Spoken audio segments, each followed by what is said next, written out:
بسم اللہ الرحمن الرحیم۔ سالار کچھ الجھے ہوئے انداز میں اس کی پشت پر نظریں جمائے رہا۔ یہ ناقابل یقین بات تھی کہ وہ جلال سے نہیں ملی۔ کیوں؟ کیا اس نے میری اس بات پر واقعی یقین کر لیا تھا کہ جلال نے شادی کر لی ہے؟ سالار کو اپنا جھوٹ یاد آیا، مگر یہ کیسے ممکن ہے کہ وہ مزید الجھا؟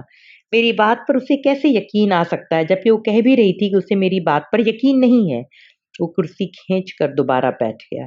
اگر جلال کے پاس نہیں گئی تو پھر وہ کہاں گئی؟ کیا کسی اور شخص کے پاس جس نے سے مجھے بے خبر رکھا؟